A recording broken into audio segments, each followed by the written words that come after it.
So a few years ago, I saw this really cool video on YouTube from a geezer called Sebastian, who built himself an LED matrix cube for his desk. And I thought to myself, I want one of those, and I want to make a YouTube video of it. So I built one, but then I went to India for 3 years.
Anyway, I'm back now, and I need to make that video. And I should probably make a video on India, because that was pretty crazy.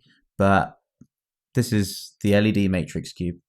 Alright, let's give you a quick rundown of the dimensions and specs of this. So it's 16 centimeters by 16 centimeters by 16 centimeters, as one might expect from a cube. It's 64 by 64 LEDs per panel, so that's 4,096 per panel and 12,288 in total. The cube is driven by a Raspberry Pi 4B. I was wondering, what's the recommended amount of dedicated RAM I should have? This is a technical question you're asking, how much RAM? Well, I'm glad you asked. It's got 8 gigabytes of RAM and is powered by the original power supply with a switch attached. Additionally, there's a 50 watt 5 volt power supply linked via an aviator switch in a daisy chain to the panels, though as it turns out, for my use cases this wasn't necessary, as I always run the panels at just 50% brightness, but it's always there as an option, so if I want to turn it up to 100%, I can do that. I forgot to mention, I also put a heatsink on it just in case it did get warm. This also helps to fix it in place. I designed the frame in Fusion 360, and this took quite a while to get the right fit, basically. This whole thing friction fits together, as you'll see in a minute.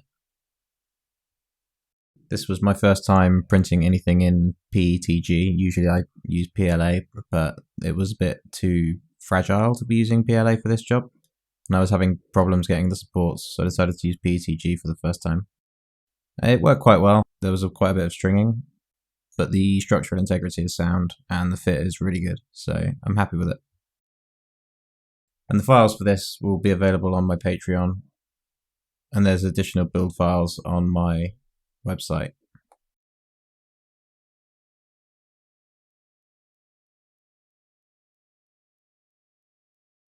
Here you can see me playing with the Adafruit header, trying to short out pins and figure out which alignment I needed, essentially.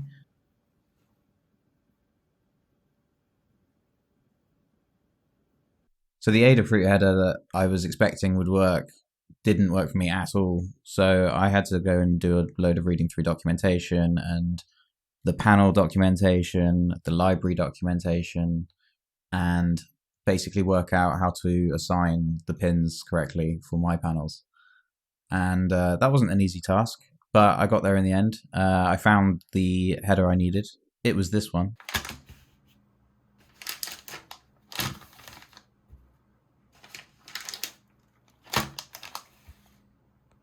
Yo, why did you buy 6 of them? You know, I don't really remember. I see, so I can either pay $30 and have it in 7 to 11 days, or I can pay $4 shipping and have it in 12 to 25 days. Well, I suppose if I do this, then I can just buy loads of them. Right? Because it's the same price. This makes no sense.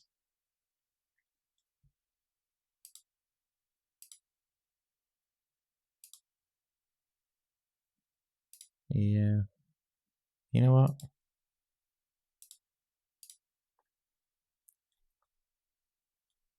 That's still cheaper than if I just got the expensive shipping. Okay, alright, that'll do. Oh yeah, that's right. Right, but you could have just got 2. I mean, 6 is excessive. Shut up. We got there in the end.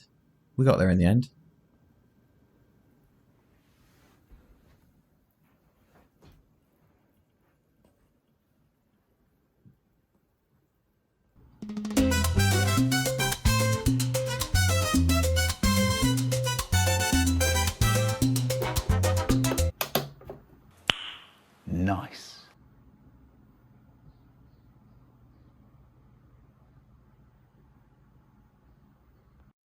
So, how does it all work? How do I run this thing? Well, I use VNC Viewer to connect to the Raspberry Pi. That allows me to remote in from either my PC or my MacBook.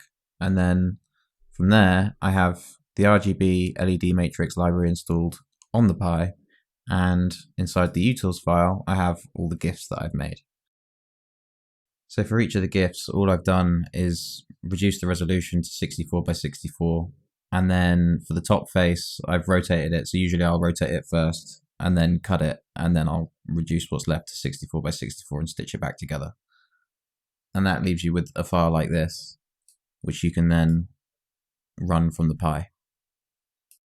And then from there, all I need to do is just create a little bash script to run the program.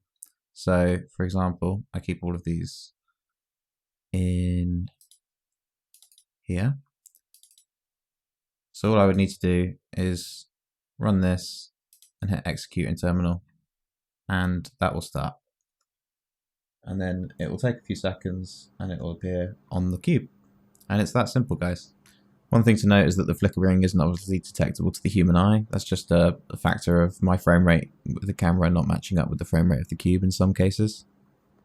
In most of the footage I've set the frame rate to 60, so it does match up, but in some cases I haven't, so that's what that flickering is. I'd like to point out that this is a very simple way of doing this. This is not the only way of doing this. Obviously you could write a more elaborate script that lets you choose which GIF you want to play, or you could make one that even lets you make the GIF before you play it. So you could just maybe take a GIF off the internet and have it automatically get cropped and reshaped into the size that it needs to be, and then have it wrap around the cube. That would be a bit more elaborate. Maybe I'll do that in the future.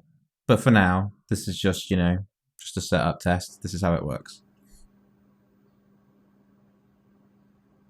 So the script is very simple. It's 3 lines. All we do is change directory into the utils folder of the LED matrix library, and then call the LED image viewer on whichever GIF we want to play with all the parameters that we need. So in my case, I have panels that are 64 by 32 in an LED chain of 2, and I have 3 of them running in parallel.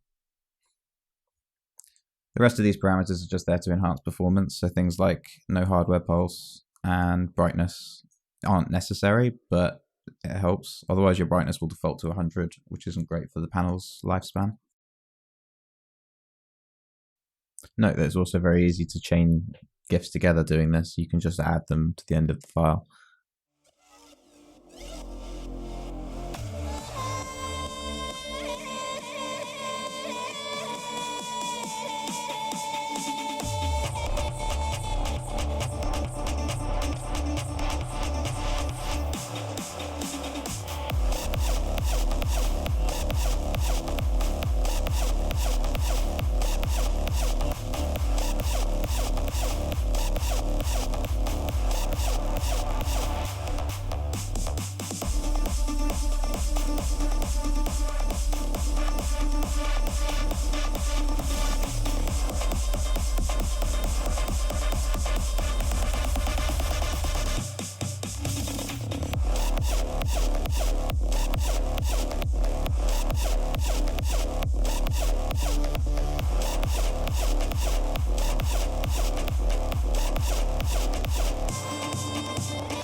Here's another animation I made using Python.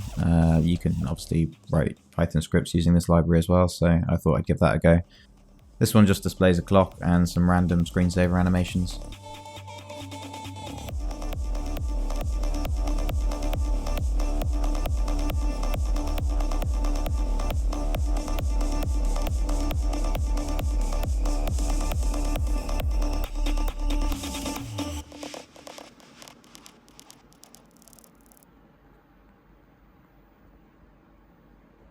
That is it for this video, guys. I hope you enjoyed it. If you did, please hit like and subscribe. Come follow me over on Twitch TV, where I build projects like this and I just hang out and sometimes play games and stuff. It's Twitch TV/GimpRichKid. And if you want to see what I'm working on, I've got a couple of projects in the works, so make sure you subscribe. This is my first video as well, so give me some traction. Yeah. All right, peace. Take it easy, guys.